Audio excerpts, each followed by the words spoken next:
नमस्कार दोस्तों, Indian haunted stories में आप सभी का एक बार फिर से स्वागत है। आज मैं आपके सामने एक हॉन्टेड हाईवे की कहानी लेकर आई हूँ जो बेहद डरावनी कहानी है।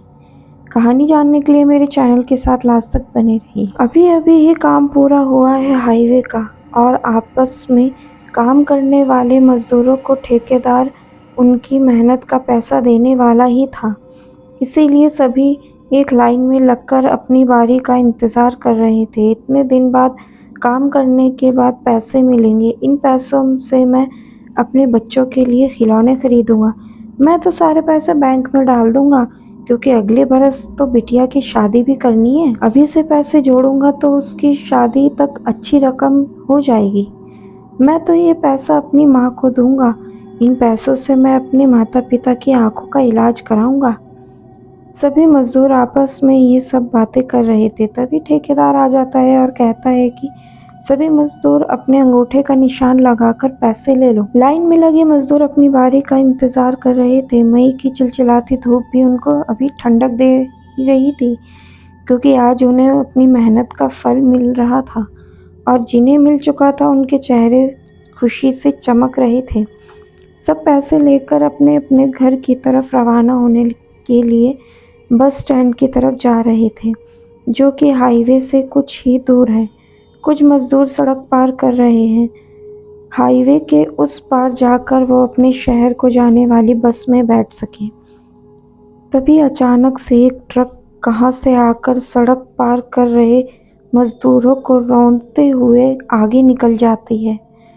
ट्रक की स्पीड और इस घटना का अंदाज़ा इसी से लगाया जा सकता है कि मजदूरों के शरीर कई फीट तक हवा में उछलने के बाद ज़मीन पर गिरे और कुछ इस तरह टक्कर हुई थी कि उनकी शक्ल भी अब पहचान में नहीं आ रही थी। इस घटना के बाद पुलिस को बुलाया गया। पुलिस ने मुआयना किया और निष्कर्ष निकाला कि ट्रक की स्पीड ज़्यादा होने की वजह से हादसा हुआ है और लाशों को, जिनमें महिलाएं और बच्चे भी शामिल थे, उनको हाईवे की दूसरी तरफ के कब्रिस्तान में दफन कर दिया गया था। पर आम लोगों के लिए जो उस हाईवे के कुछ दूरी पर रहते थे, ये कोई आम घटना नहीं थी। वे जानते थे कि ये उस लड़की का ही श्राप है जिसके मरने के बाद उसे इसी कब्रिस्तान में दफना दिया गया था। कुछ साल पहले कृतिका अपने दोस्तों कार्तिक और रोहित के साथ मालविका की बर्थडे पार्टी में शामिल होने शहर गई थी और लौटते वक्त काफ़ी रात भी हो गई थी और रोहित और कार्तिक ने बहुत ज़्यादा ड्रिंक भी किया हुआ था। जैसे ही वो घर लौट रहे थे, उन्होंने एक कच्चा रास्ता देखा और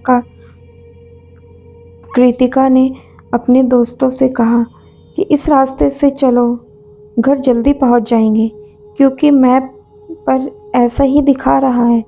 कार्तिक और रोहित तो इसी के इंतज़ार में थे कि किसी सुनसान जगह पर अपनी हवस पूरी की जाए और उनको नशे में इतना भी ख्याल ना रहा कि वो जिसके साथ गलत कर रहे हैं वो उनके दोस्त कृतिका है। वो दोनों अपनी हवस पूरी करने के बाद कृतिका को वही मारने की कोशिश करते हैं और उसका गला दबा देते हैं।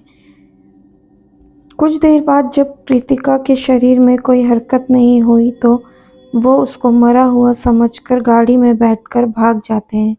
बेचारी कृतिका अधमरी हालत से वहीं पड़ी रहती है और 2 दिन बाद कुछ महिलाएं जब उस रास्ते से गुजर रही थी तभी उन्हें कृतिका दिखाई देती है। वह दौड़कर उसके पास जाती हैं, उसको होश में लाने के लिए मुंह पर पानी के छींटे मारती हैं और कृतिका अधमरी हालत में बोलती है, इस रास्ते से जो भी गुजरेगा वो जिंदा नहीं बचेगा, ये मेरा श्राप है।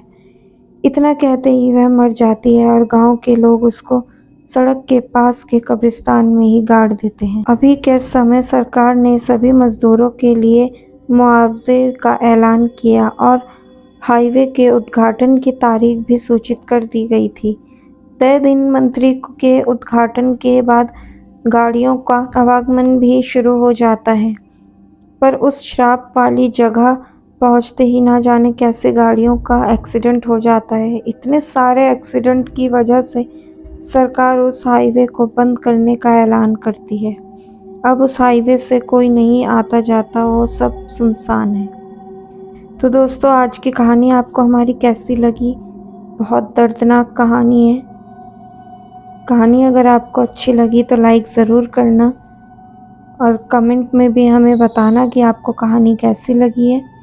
और मेरे चैनल को आप सब्सक्राइब करना बिल्कुल ना भूलें। धन्यवाद।